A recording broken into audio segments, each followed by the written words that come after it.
Blessings everyone who is watching. I am Quis Evans, and this is Educator's Voice. Today we have a special guest. We have Miss Devoya Tatum. Miss Devoya Tatum, could you please introduce yourself to us, please? Yes, I'm Devoya Tatum. I'm a operations. Well, now I'm the business manager here at KIPP Academy. I've been working with KIPP since 2016. Before that, I was working in another district. But for the last 5 years, I had the opportunity of being here in West Oakland, serving this community. What else y'all want to know? Well, where did you attend your undergrad at? Because I know this is controversy between me and you, I went to Albany State, did my thing there. Oh. Yes. So that's another backstory. So I did go off to school. I went off to college, thought I was grown, ended up being pregnant with my oldest son, which was like a blessing in the sky, and I ended up coming back. But I went back and I was pregnant and went to school and did my thing at a community college. And I got to experience being around my people, but it also was a lesson as well that I get to give to my kids. And these kids in our community is like, you sometimes be like, I can't wait to get out of my parents' home.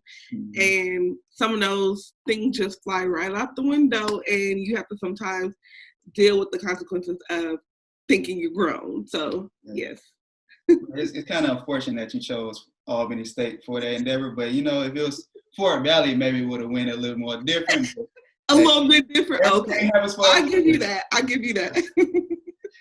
All right, so could you tell us about your role, like how important your role is for our scholars? Because a lot of people, they just see y'all in the front office and just think they're just answering phones, but I feel like y'all have the essential job at the school.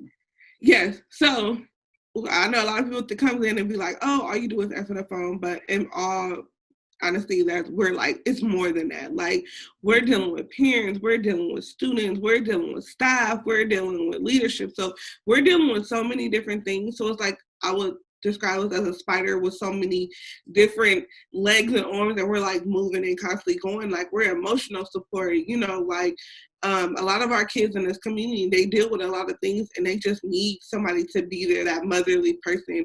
And we're all of that, plus more.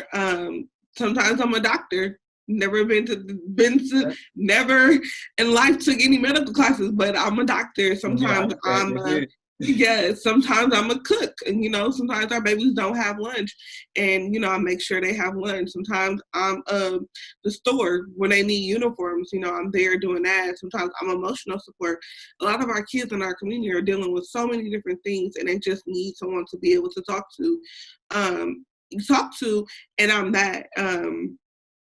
And I support our teachers. Like, I a lot of times advocate for our teachers, what they need. I'm advocating for our families. I'm just advocating for the school as well. I make sure that our school is really doing stuff.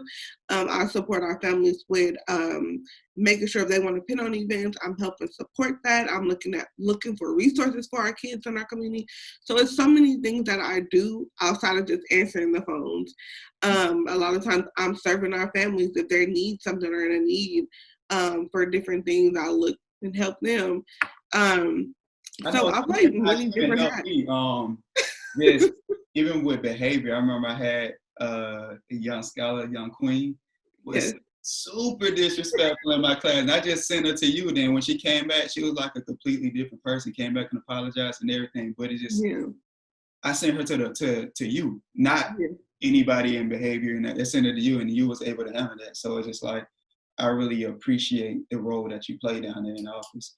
And so with us going into social distancing and doing this distance learning, how are you making adjustments so you can still continue on that amazing impact that you have on our scholars?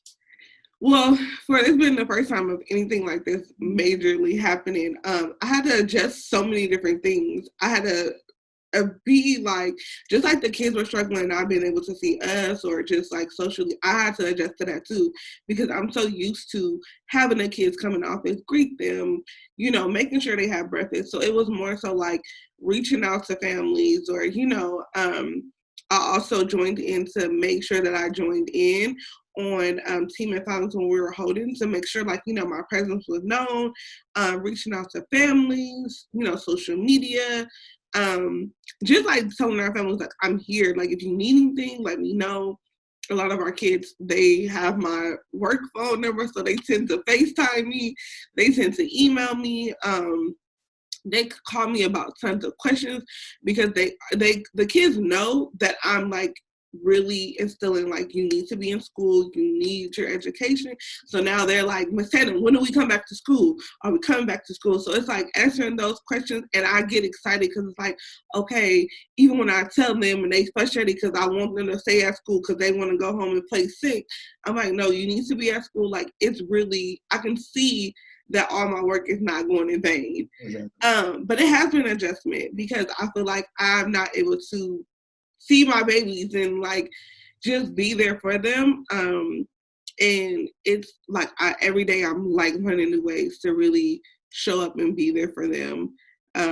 But it has been a very big adjustment, and it's something that I wasn't ready for, they wasn't ready for, and I wish it was, you know, we'll be able to see our babies in August, but right now that's not the case.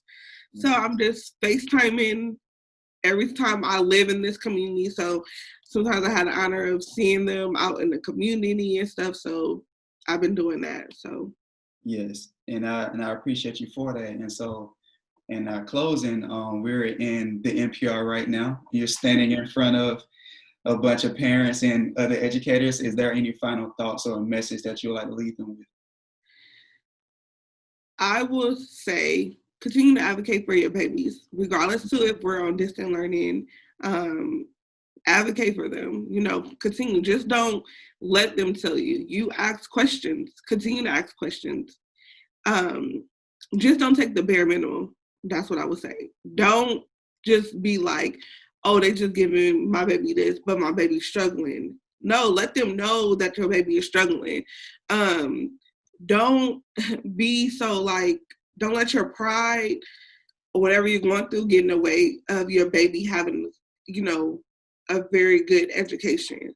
Like, it's so many resources out there, but if you close your mouth and don't say anything, people are not going to know. So you keep beating up those doors, keep asking those questions, keep emailing, like, make sure you are getting your voice heard, your babies are getting their voice heard, and they deserve great education like anybody else, regardless to where they grew up or growing up at. I would just say continue to advocate for your babies. I know I advocate for them every day, but it's nothing like it coming from the parents. I don't care how many emails, calls you do, continue to advocate until you get what your kids deserve. And so for my parents who have scholars who are entering college or who are entering their senior year, could you just please talk about your HBCU experience and how essential it is to be at an HBCU? I think it is. I feel like it's I had the opportunity to go to a school that was very diverse. And granted, we had kids that looked like me and whatever the case may be, it was very diverse. But when I went off to school and went to a school that I've seen people that actually looked like me, grew up in the same neighborhoods, and it was like, oh my gosh, like, we about to make it. Like, we're not going to be, you know, we're not going to be what they say that, like, we're going to make it. Like, we're going to do, it's just like family. Like, you go to that cookout, they say, and you just like, oh, hey, family. Like, hey, you know, it's like, it's nothing that compares to seeing somebody that wants the same thing as you, that's pushing for the same goal. It's just a great experience. I loved everything about it. I even love having Black teachers. I didn't have the privilege of having too many Black teachers. And when I went off to school, I did. I was like, oh my gosh, like a Black educator, like a Black male educator at that, you know, like a man really, you know, like it felt like I wasn't getting the watered down version of history or the watered down version of certain things. Like, I was getting the real stuff. Like, no, I learned something different. It's like, no, that's the wrong thing, sis. No, like I got to. And then being a city girl and going to the country, I learned real manners. Like I didn't appreciate that until I went to the country, and I learned like I had manners, but yes, ma'am, no, no, ma'am, yes, sir. Like I learned that, and I appreciate that, and that's something that I really appreciate about going there. It was like you thought you knew your culture, but when you really went somewhere, you like really learned your culture. It was like my culture that I was learning was, being from Oakland is amazing. Like I love everything about Oakland, but I also got the chance to see outside of Oakland. Mm-hmm. And we get so confined in like just, I just want to, like, it's okay to come back and pour into your community, but it's also cool to go and experience those things. And it's nothing like, it's like a feeling that just like it's hard to even explain. Yes. Seeing Black people do great things, we always see the bad, and just seeing them do amazing, great things. It's just like it's always an honor that I had the opportunity to experience that.